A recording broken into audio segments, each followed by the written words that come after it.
Okay, here we go again. Wow. So after telling the story about my mother the other day, and that was pretty... Yeah, it was... wow.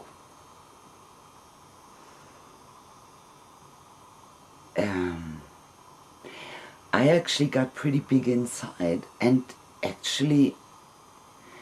But it was... I had to kind of recover for a day. Big echo in me. So today I kind of had to prepare to... So I listened to this wonderful interview with this German guy who has made a new word. Which I actually also have, right, with this channel. Makeup-free doesn't exist. Now it does. Like in carefree or drug-free. Well, this guy that I listened to, I cannot think of his name right now, he has created the word cardiosophy, which means wisdom of the heart, which he says is what we should strive for. And I was thinking, I got so inspired by that, and I was thinking, that is, I think, partly what I do with this, telling this story. I want to get closer to my own heart. And in order to be able to do that, I cannot be governed by fear. Which is actually what happens when you are traumatized. It's like if you're constantly in this, in some way in this state, then it's always fear, the old fear, that is dictating things, that makes you jump when you actually don't want to jump. Okay, so, and I think this works actually. Storytelling is a great thing. You know, the natural peoples, they knew that. We've forgotten that, I think. So that's the one thing, to get out of fear, and the other thing is to come to a point of forgiveness. And I have done this over the years, forgiven my parents, but now I'm at it much. Now when I found this about the children of the war, and I looked at that part, then I'm at a much deeper level. And that, I believe, will be liberating to be able more completely. Okay, so today is the second point of my bucket list. There was not being able to sleep. Call that hypervigilance, or the part of the trauma, the potential trauma, if it is hypervigilance. And I could see it here really beautifully in, we have a bird feeder, and the squirrels come there to eat. And then the cat kind of hunts the squirrels. She never gets them, but she does hunt them. And so they are in danger. I mean, it's their life. If she would get them, she would kill them, for sure. So, and you can the cat is coming, and when they see you, they go, and the ears prick up, and that's hypervigilance. So it's actually great. In moments of danger, there's this super taking in energy, everything at once, this super moment. And as I understand it, after that, and in that very, very short moment, supposed to be short, then comes fight or flight. So after that comes fight or flight. And I think that my hypervigilance getting stuck there, so this is my story, my analysis of course, is because when I was little, I could neither fight my father, of course, nor flee. I didn't have a chance. I was just much too small for either one. So I must say this before, I really love my father. I also really love my mother, but I was really, really close to my father when he lived for a long time.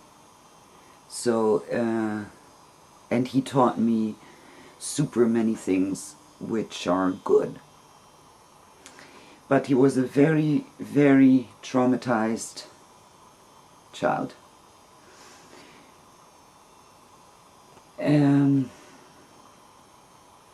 Right, I show you the picture. So this is how I painted it. It's like there's all this darkness, and I feel like all I am are these huge eyes staring at the darkness. And sometimes I close the eyes too, but yeah. So this is actually, as a picture, not so dramatic.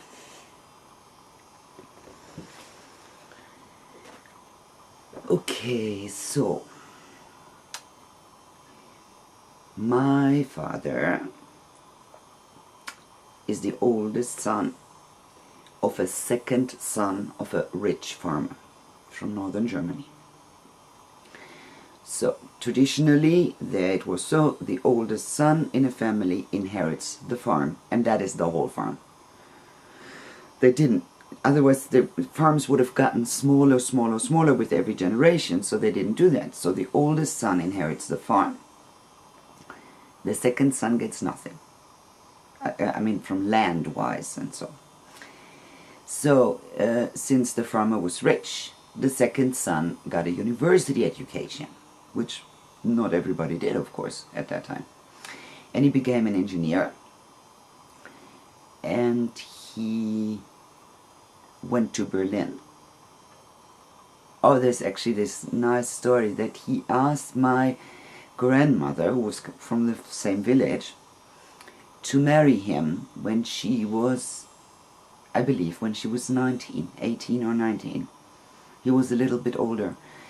And then my grandmother said, this is my grandmother, wow, my God. The other one, my father's mother, and she was also pretty rough. But I think this is such a great story. She told him, in 10 years, come back in 10 years, I'm not ready. At that time, wow.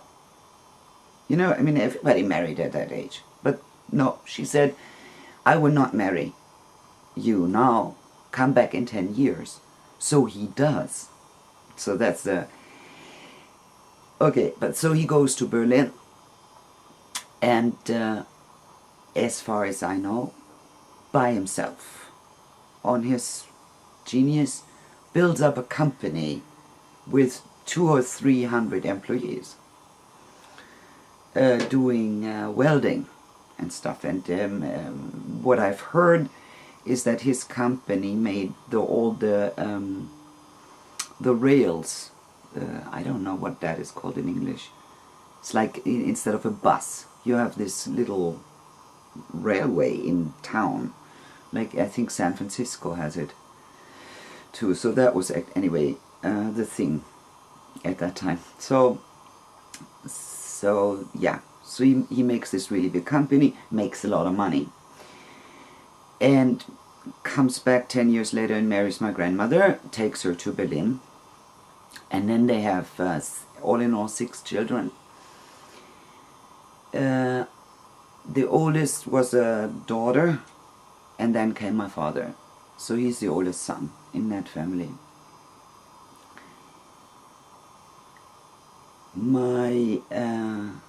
They say that my grandmother and my grandfather never quarreled, except about politics.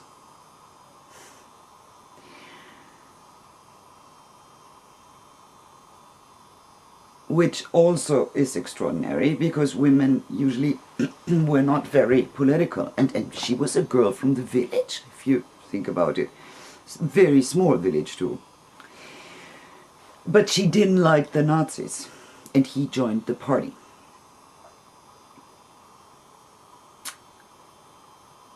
So he got to be in charge of the whole part of the city where they lived during the war. So he was, I believe, well, he was fighting, but that was only in the very, very end, when they're fighting for Berlin. I don't think he ever left Berlin, but all that I don't know so much about. People don't like to talk about the Nazis, especially not if it's part of your family. But my grandmother didn't like the Nazis at all. So they quarreled about that.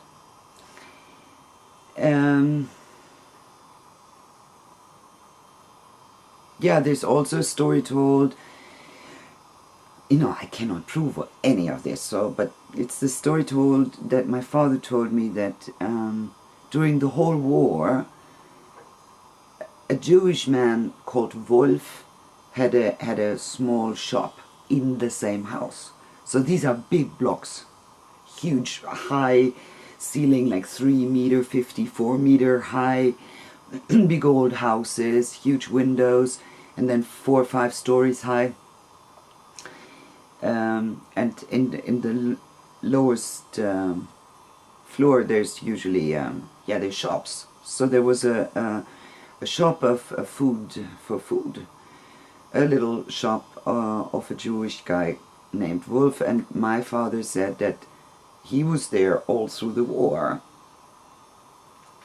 So that's what I heard. But my father maybe didn't know, because as you will soon hear, he wasn't there all through the war. So then this was a very rich family, of course. 6 children. They had 2 huge apartments where they made a door because one was too little. And of course they had servants, cooking and washing and I don't know more. Of course somebody for the kids, to watch the kids. And it seems that back home in the village, they were very jealous, which we will see later. They didn't like it. Or they didn't like the Nazis. I don't know. I really don't know. But anyway, then the bombs start falling on Berlin. And usually, as far as I know, they came at night. It kind of terrorizes people more, of course. So the alarm goes, and then they take up the kids, and everybody rushes down, and there's special, and every block of houses. So in Berlin they built the houses are built like in a square, and then there's a kind of thing in the middle where you can, I don't know, clean carpets or something. I don't think it was a picnic area, probably kind of working area. So all these blocks had one kind of a bomb shelter. So you take up the kids, it's like 2:30, 3 in the morning, you take up the kids and you rush down to the bomb shelter. And then you hear the bombs. And people did get caught in these underground shelters. Of course, when the house collapses. And burned, also, when it burns. So this was, of course, a terrible situation, and it was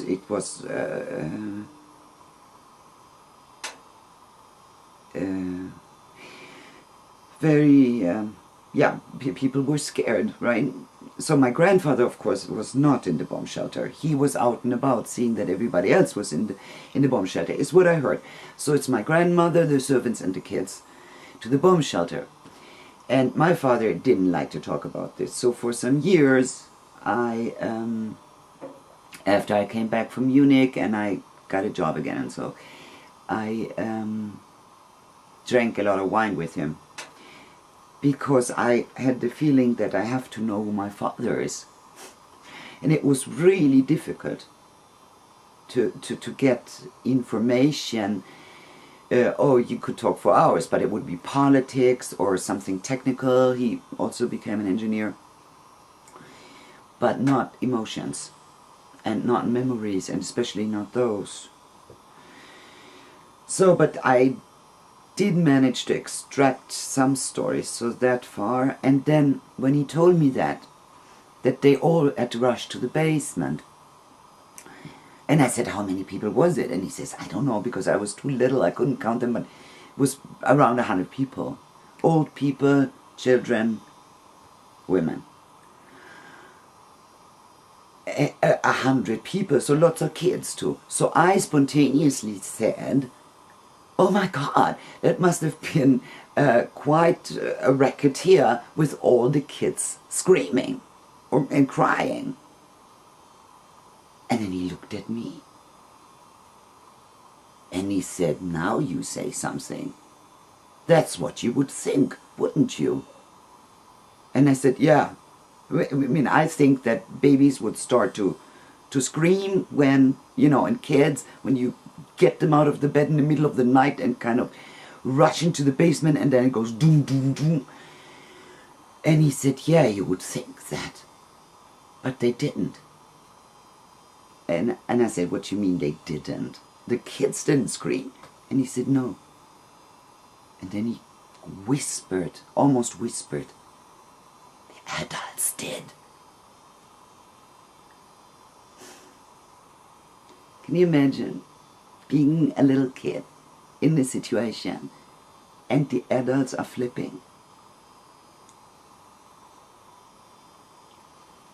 Wow. That gave me a big clue to my father. And also the other aunts and uncles. So this got, of course, worse and worse. And then they decided. My grandmother didn't want to leave her husband. She didn't want to leave him. So she stayed with the younger kids. I don't think all were born at that point, actually. And sent the two oldest kids home to the countryside, where there was nothing at that time. So my father, who was a big mama boy, he was really close to his mother. That's why he always started to cry when he talked about her, so he didn't want to talk about her. My father and his older sister, but she's only like 1 year older, I think, or 1.5. And I believe they were something like 6 and 7, something. They have never been to the country, as far as I know. They don't know these relatives. They get sent home to, I believe it's my grandfather's family, and not my grandmother's. And there, they must have been treated so terribly. So I don't know from my aunt at all, because we never had a relationship of any kind, basically. But I know from my father some stories. So they were treated as kid slaves, as slaves. And what for my father, it was terrible to lose his mother. He was so close to his mother.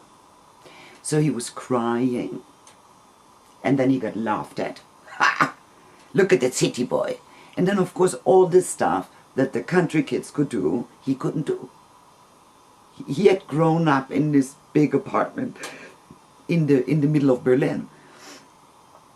And fancy and servants and stuff. So he had never, I don't know, cleaned out cows or something, which of course everybody could do. So they thought it was just so funny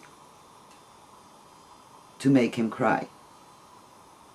So it became kind of, as far as this is, of course he didn't say it like that, but that is my interpretation. That it became the village sport. And then when he cried, they would make fun of him. And he actually did that some years before he died to my kids. One fell and was crying. My son, my son was crying because he had really hurt himself. And I was a little bit further away, so it took me a moment to get there. And I see my father standing there. But by then his brain was already kind of not so good. So he wasn't checking himself so much anymore. And he's standing there and just... There's this little boy, 3-year-old or something, crying because he really hurt himself. And he's saying, "Oh my God, what a sissy you are. This is ridiculous. Ha ha ha." Oh my God, my husband got so angry.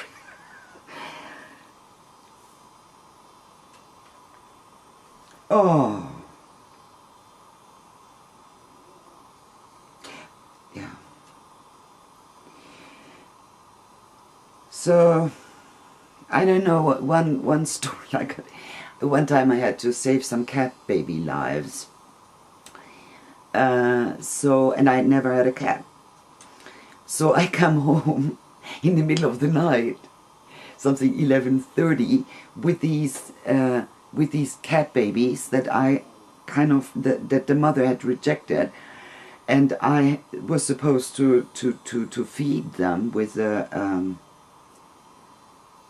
I don't know, with this thing. It was everything, it wasn't working very well.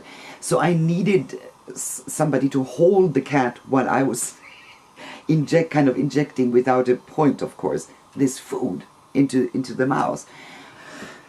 And they were 3 and they were almost dead. And I actually managed to save 2. One died the first night.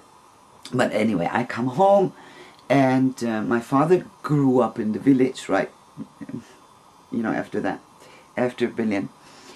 So I thought, oh great, he's seen so many cats. He was still up. And I said, oh my God, good, you're still up. Help me with this. We have to save this cat baby. I promised this girl to save these cat babies. And she's like, what? And I said, well, you must have done this. No, of course not. I mean, I'm so naive, of course, in the village. They weren't saving cat babies. Of course not. So we started, I said, just hold it. But what am I going to do? And so I put them on his belly. It was a big belly. So I put them on his belly, and they were kind of crawling on him. And I said, I will just make this food. And I had to mix it with water, some powder stuff. I had to mix it with water. And hold them for a minute. I said, I'll be right there. So I come back, and there's my father sitting almost paralyzed. And he has this super sweet, like they were 3 days old or something. They were so tiny. They were so cute. Crawling on him. And he wasn't touching them. He was just sitting there, and they were and peeping. They made these peeping sounds. They were hungry. And I said, now hold this one, and then we did this so until we had them fed. And then suddenly he starts crying. And I see these tears running from his face, and he cries, and he said, I was never allowed to do this before. And I said, what? He said, saving cat babies. And then he tells me that one of the tricks that the village people, the country people, I don't know who it was, I must say, I have no idea. I don't know that part of the family, actually.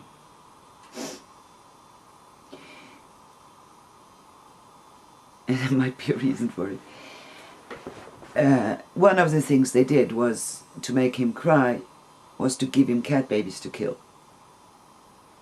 Because that's what you did. If you had enough cats, there was no sterilization, of course, at that time. So then you twice a year or 3 times a year or so, when you have cat babies, you kill them. So they made this his job, to kill the cat babies.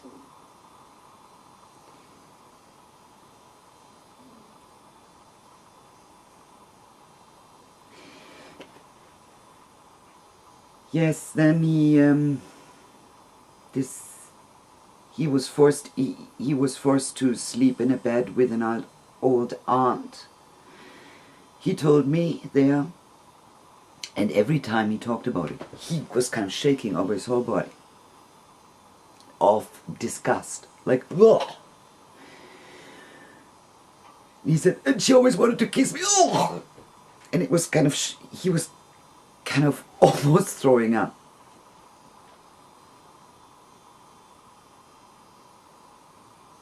They made him, as far as I remember the story, they made him work before school. And then he had to bicycle 10 kilometers to school. And when he came from Berlin, it was summer. And I don't know why, but it seems they didn't have luggage. So he only had shorts, this I remember. Well, then it came winter, and it's very windy up there in the north. So cold wind in the winter. And he didn't get long pants. They made him bicycle to school 10 kilometers on an adult bicycle, of course, because there were no kid bicycles, in shorts.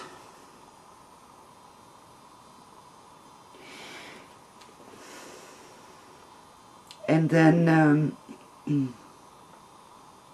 so he got very angry and very tough, super tough.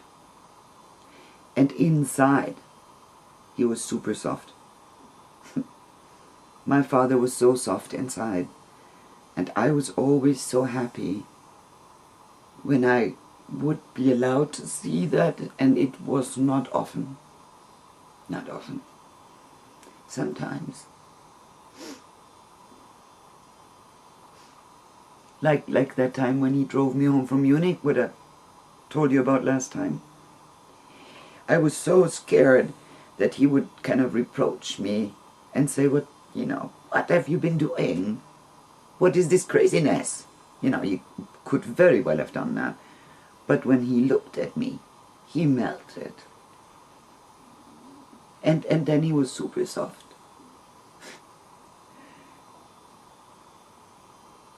And with the cat babies, it's not so incredibly many times I've seen that. But he had that core. And so I guess he was forced to hide it very, very well in this time. I'm not sure how long it was until his mother came with the other kids, but I think it was like 2 years or something. I'm not sure. But it was, for him, it was a catastrophically long time. And then when his mother came, because her husband sent her away, when there was fighting for Berlin, he sent her away.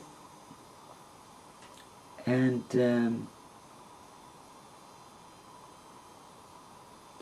They had a place to live, but no food. And all these rich farmers that they were related to,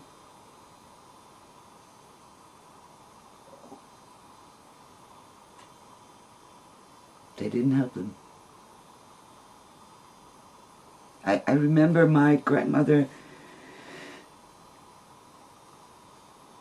or was it my father who told that story? It doesn't sound like my grandmother would have told me that story. One time, 6 kids, right? No food. So one time she swallowed her pride, and she was a very proud woman. And she went to her husband's sister, who had 80 chicken, and asked for one to make soup.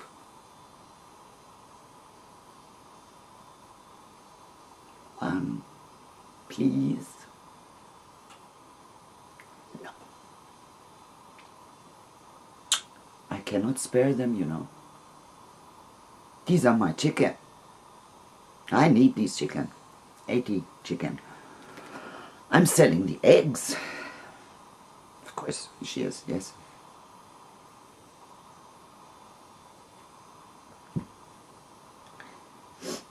So, as far as, I'm going to jump a little bit here. I don't know so much more about that time. Yes, when he's older. But I think I'm going to jump into my childhood now, as it, I believe, directly relates here. So, when you have trauma and they do not get dissolved, there is something that something freezes in you. It's like, if it happens when you're 4, a part of you will always be 4. That is the theory. And in my father, this was completely obvious. Totally obvious.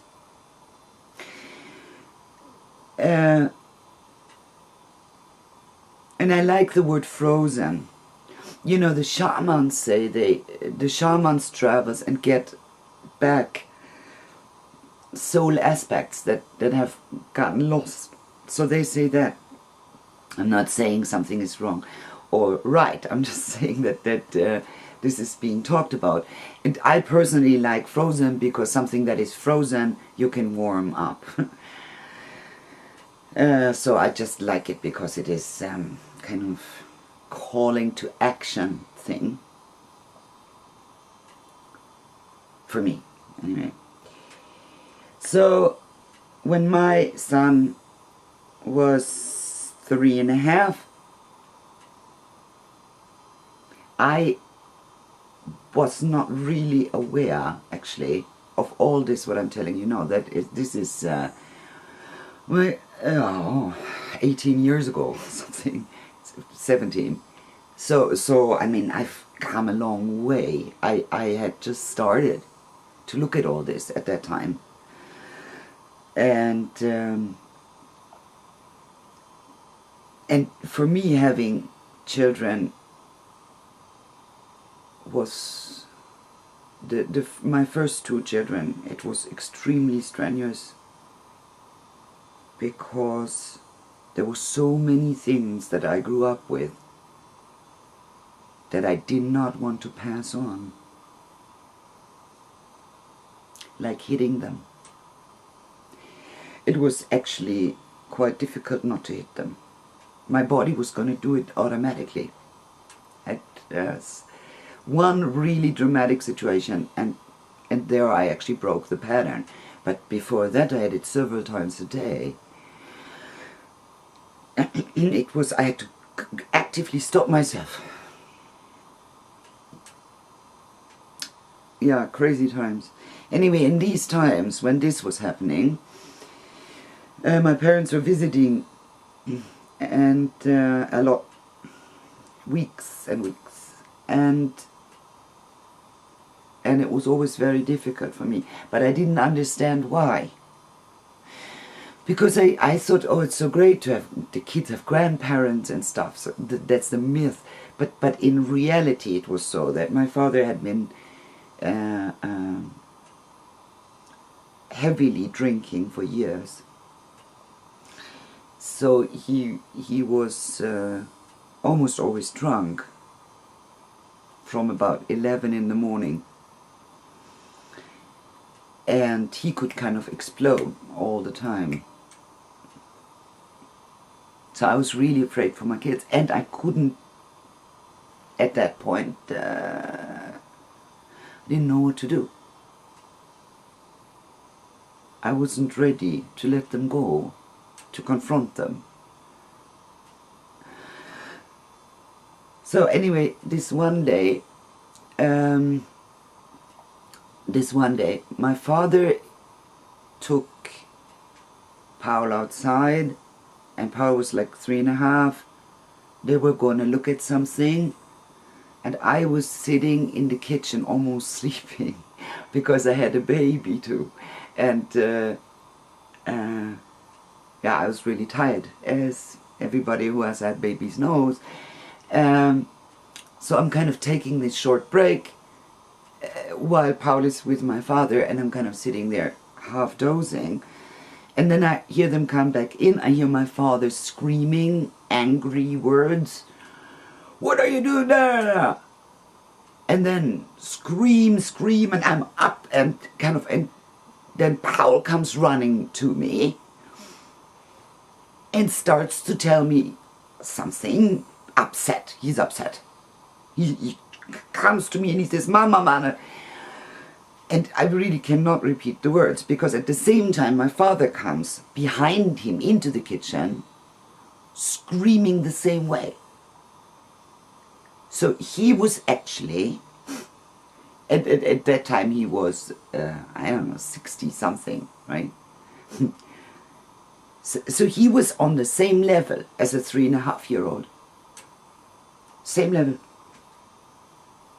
He was actually competing with a 3.5-year-old who was right, who had the right to tell the story. So I'm sitting, Paul's standing here, I'm trying to make sense of something. I don't get anything. Well, I didn't understand what the conflict was about. And suddenly I see my father is standing behind Paul, and they're both talking to me, and I'm kind of trying to make sense of it all.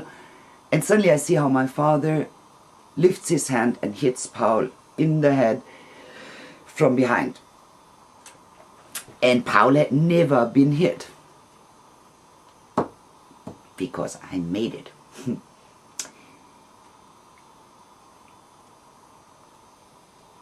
So he explodes in tears, and I must say, he didn't hit him hard. Okay, he did not, but he hit him from behind. So he was like in total shock. So he explodes in tears and jumps up into my arm, and I hold him. I'm completely shocked. Completely shocked. And I hold him, and in that moment, I get a memory back. I get a memory back.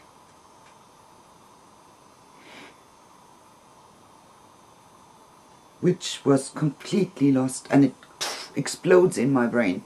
That has happened to me more than one time. This was one of the really, really strong times when I kind of hold my son and close my eyes, and bam!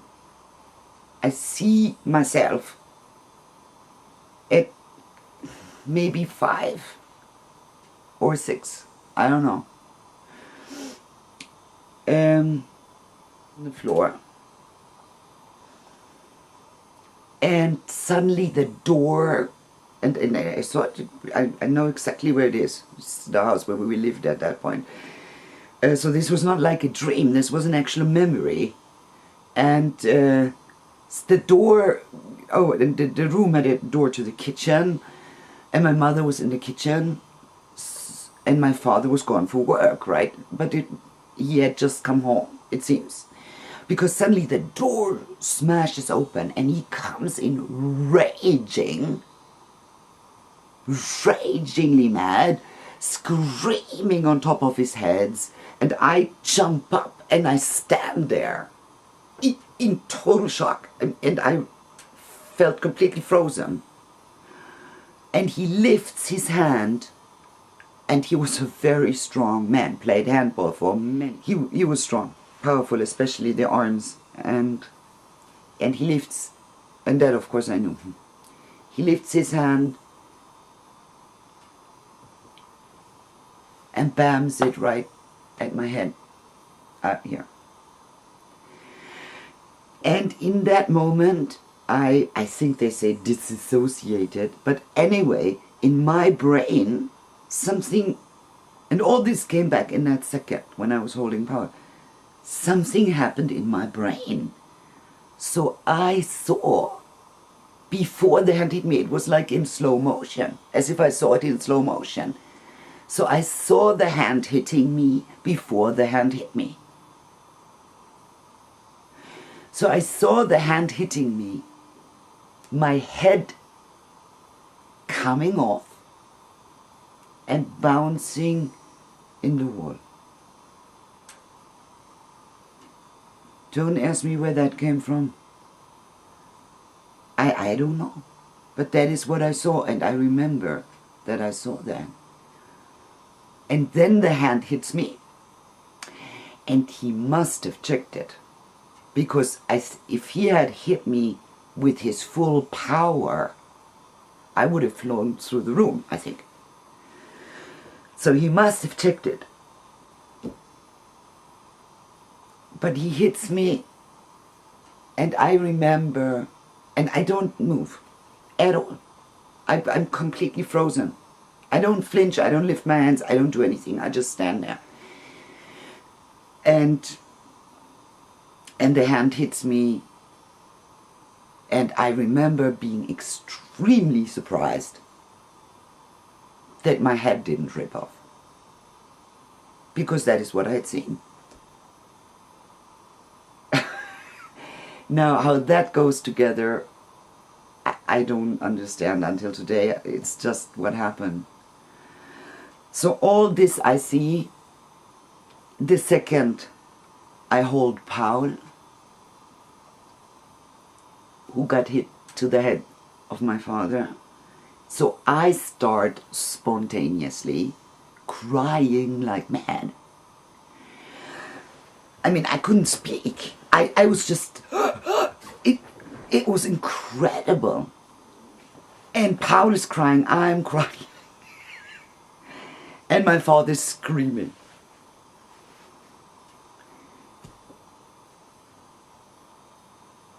So all I can do is I just lift my hand and I point to the door. I can't talk. So I point to the door. And then he said, you don't throw me out. And in that moment I remember that he said that if somebody throws him out, he will definitely never ever, these things were very much my father, never ever set his foot there again. But that was the only thing I could do in that moment. So I threw him out, and he left.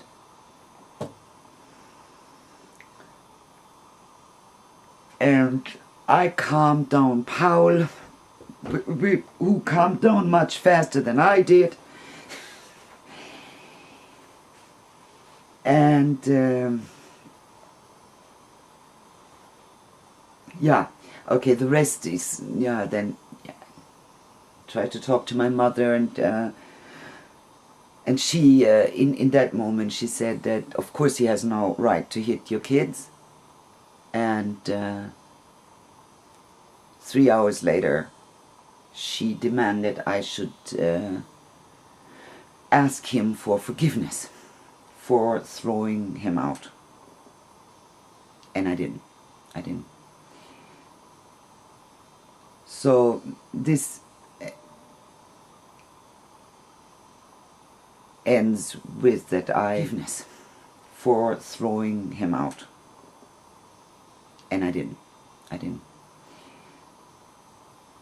So this ends with that I cut the contact to my parents for some years. It was necessary. It was not possible for me to be a mother and a wife and fix this new life in this new country, and at the same time dealing with my parents. I wasn't capable. But I fixed it again. So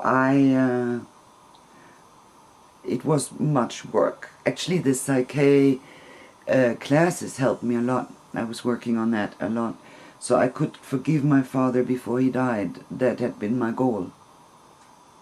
And meet him. And communicate the forgiveness, but not verbally. There was no... He wouldn't even have been able to understand it anymore. His brain was pretty far gone in the end. From drinking, I think, or from trauma, or from both. Yeah, so... And this, of course, is not the only time I got hit, definitely not. But I don't remember any other times. What I remember is that my brothers, I had two younger brothers, that I, from a very early point on, felt responsible for, with about 5, before school.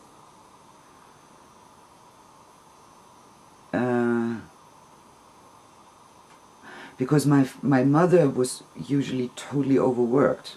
I mean, she was a housewife, but I mean, she was just... She felt overwhelmed quite often, which now that I've had kids, I mean, it's very understandable. So it was said, yeah, but you, Anja, you are the big one, you are the smart one, and you are already so grown up at 5 or something. I'm translating here, of course. So you take care of the boys. And, you know, they were very wild, my brothers. It was basically impossible. But I felt responsible. So I remember many times when they got hit. And I didn't. So I got hit a lot less. Because they were boys, of course. That's what it was said. And girls shouldn't get hit so much.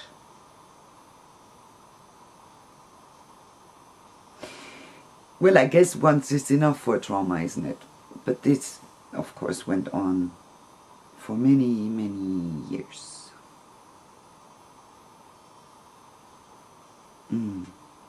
I even got hit by my teacher in school, my school teacher. She didn't like me because I could read when I came to school. I don't think my mother, she was so proud, my mother, that I would learn to read. I wanted to learn how to read. So I went to school with 5, everybody else went with 7. I insisted on going to school. I don't know why she listened to me that time, but she did.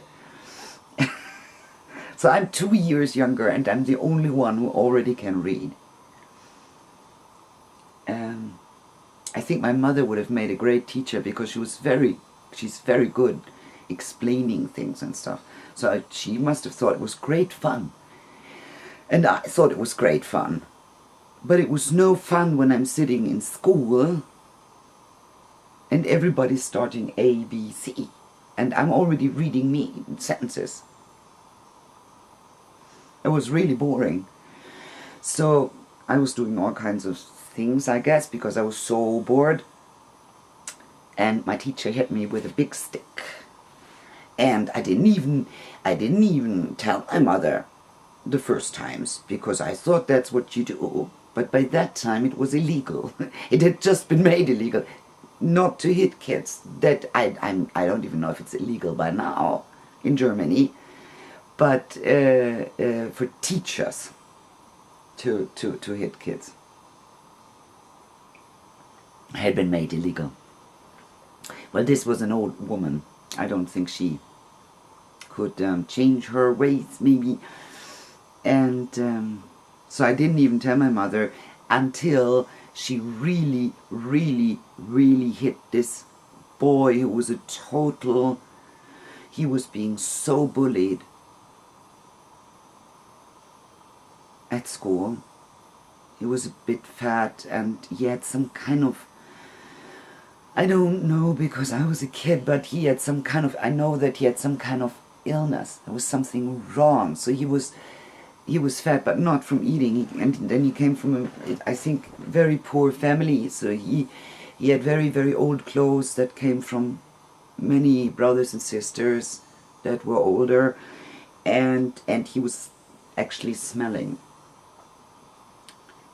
And also his clothes didn't get washed much, I think. I don't know more about him. But he really got bullied, and even by the teacher. She used him as a laughing stock, as she did me, by the way. So one day, she hit this poor boy who was just lying over his table with this stick to point at maps with, bamboo, so hard on the back that it broke. It broke into the stick, not the back, thank God. So that day I went home to my mother because I felt so sorry for him. And I said, you know, this was not a nice day. She hit this Stefan so hard that the stick broke. And I didn't, you know, I didn't like to watch people getting hit. Who does? I don't know. I hated it. And my mother said, no way, she's not allowed to do that. And I said, she's not. No, it's against the law. So there, my mother really, she said, I am going there, and I'm going there now. So she goes home to the teacher and tells her, if you ever so much as touch my daughter again. Oh yeah, and then my mother asked me if I also got hit, and I said, yeah, sure. So then, and I said, but then you have to tell her she cannot hit Stefan anymore either. Not only me. She said, I'm going to go there and tell her that she can never hit you again. And I said, well then you have to tell her that she cannot hit Stefan again either. Because otherwise it's no good. I thought. So she did.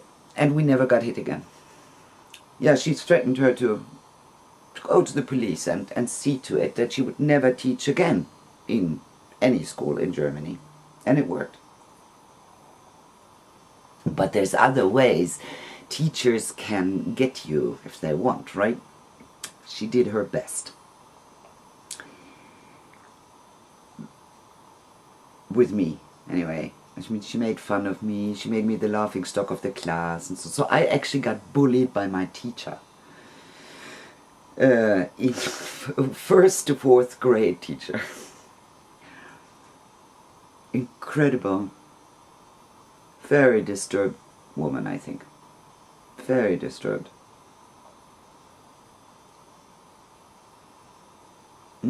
Definitely. So, to my analysis,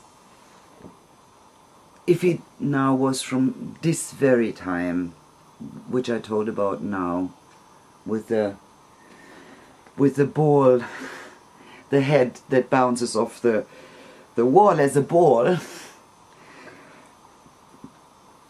or from another time, or from many times, I don't know. But to my analysis, to my knowledge, that is where this comes from. Total alert. Which in some phases makes it really hard to sleep. Sometimes impossible. Makes it very hard to meditate. Very difficult. Makes it very difficult to relax. For me, it's really not easy to relax. I can relax when I watch a movie, for example. If it's not an action movie, but not just relax. Relax, period. Sit down, relax. No, I can't do that. Well, I'm getting better, actually, but I've also been meditating sometimes.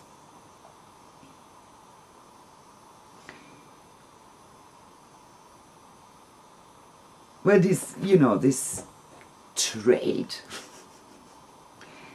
this alert trait, it's like a character trait, isn't it? Has also served me very well in my life. I'm a really fast learner when it interests me, that is. And I had it easy to learn also. Nah, not always. No, that's not true. Really depended on the teacher. Totally depended on the teacher, yeah.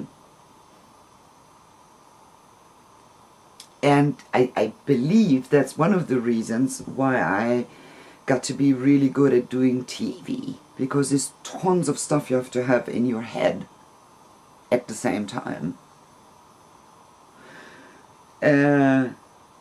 And that is always really easy for me. I'm almost editing the film while I'm still shooting it, or the cameraman is still shooting it. I'm already editing in my head, and usually I'm pretty close. So I could, that I have lost now, and it's also completely unnecessary, but I could listen to somebody speak, and I would say, 1 minute 20 seconds. I did that to some editors, and they say, ha ha ha, you think you can just guess that? And I said, yeah, I do, measure it. That's 1:22, okay. So I was off by 1 or 2 seconds. So stuff like that, super practical. Yeah, but of course it must be really bad for the health to be in constant alert. I've always loved to take walks, because walks kind of take me down. Walks in the forest, that is, especially. I'm a forest person. I like to walk by the sea too, but I prefer the forest. Also, when the sea often has a lot of wind.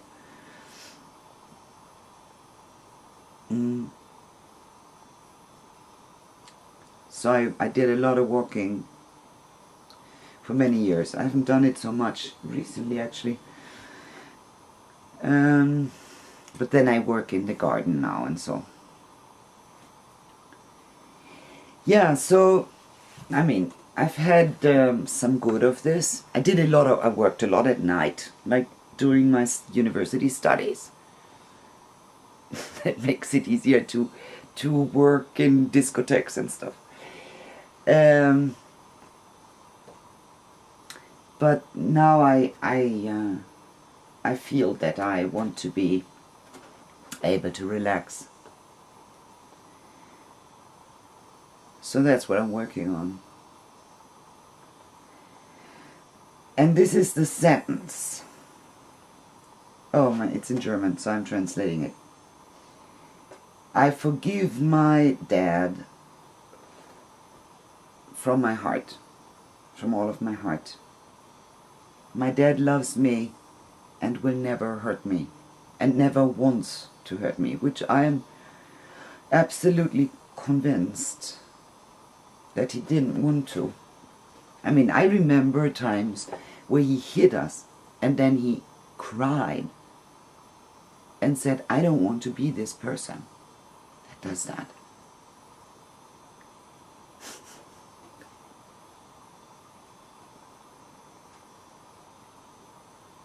I don't want to be that. In the end, when he was pretty dement, my mother tells me that he was maybe like half a year before he died, that he was so soft. She said that to me. He's so soft. He tells me he loves me every day. So somehow he got there to live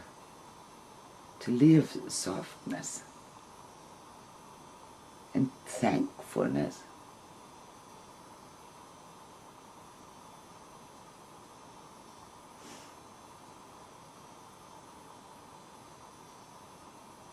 It's pretty wonderful, I think. It's a new thought. Maybe dementia has positive aspects. It was, of course, difficult for my mother, I think. Strenuous to care for him, but interesting thought, isn't it? And now I will not start a new story. Thank you for listening. This, wow.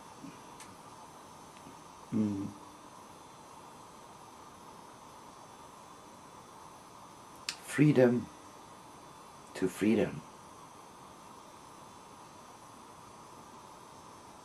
See you around.